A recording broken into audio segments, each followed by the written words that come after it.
Hello friends, welcome to मेरा study time. I am Rujula Jagtap.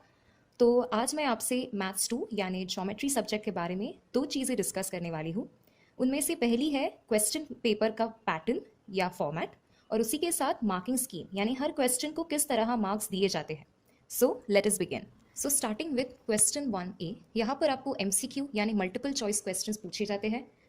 इस question में 4 सब क्वेश्चंस होते हैं, each for 1 mark, total 4 marks. तो यहाँ पर बेसिकली आपको क्वेश्चन एक सेंटेंस फॉर्मेट में पूछा जाता है, जिसके साथ आपको 4 ऑप्शंस दिए जाते हैं और आपको उन 4 ऑप्शंस में से कोई एक एज एन आंसर लिखना होता है।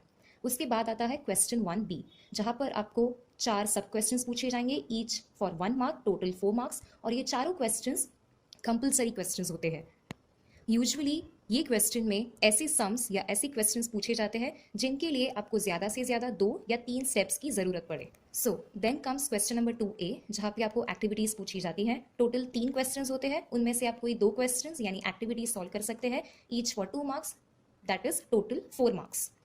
इस क्वेश्चन में आपको ब्लैंक या एम्प्टी बॉक्सेस दिए जाएंगे, जिन्हें आपको फिल करना है आपके आंसर्स के साथ।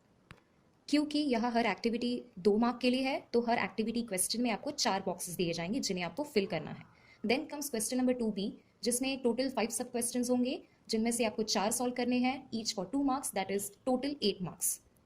इस क्वेश्चन में यूजुअली ऐसे सम्स पूछे जाते हैं जिनमें सॉल्विंग थोड़ा ज़्यादा हो as compare to question 1B।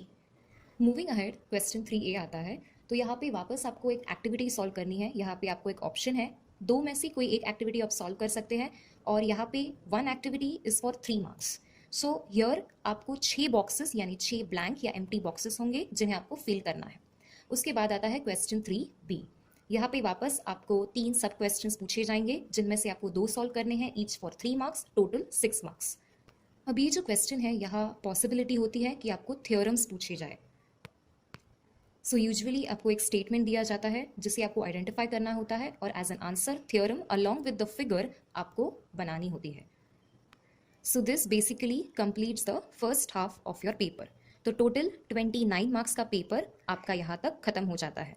सो उसके बाद आता है second half of the paper, जिसमें क्वेश्चन नंबर 4 और क्वेश्चन नंबर 5 सॉल्व करके आपको 11 मार्क्स स्कोर करने का चांस मिलता है।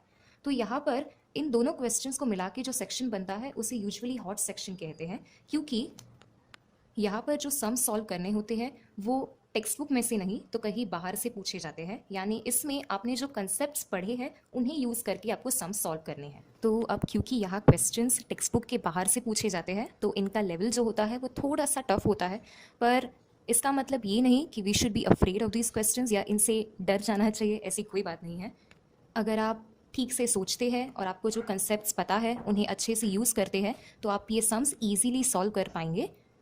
बस थोड़ी सी प्रैक्टिस की ज़रूरत है, and I am very sure कि एट द एंड प्रैक्टिस करने के बाद आप ये क्वेश्चंस क्रैक कर पाएंगे और एग्जाम्स में ये अच्छी तरीके से सॉल्व कर पाएंगे। सो ये था मैथ्स 2 यानी ज्योमेट्री का पैटर्न ऑफ पेपर और मार्किंग स्कीम। सो जाते जाते let me tell you 2 important things. सबसे पहले तो जब आप एक्टिविटीज़ का क्वेश्चन सॉल्व करेंगे, तभी आंसर शीट में बॉक्सेस बनाना नहीं भूलना है। दूसरी बात, मतलब थ्योरम्स का आंसर लिखते वक्त फिगर बनाना ना भूले, क्योंकि 3 मार्क्स में से आपको 1 मार्क कंप्लीटली फिगर बनाने के लिए मिलता है। सो नेक्स्ट वीडियो में हम देखेंगे कि पेपर को किस तरह सॉल्व कर सकते हैं, कौन सी ऑर्डर में उसे अगर हम सॉल्व करेंगे तो ज़्यादा ईजी होगा, प्लस हम टाइम मैनेजमेंट के बारे में डिस्कस करेंगे। So thank you and meet you in the next video.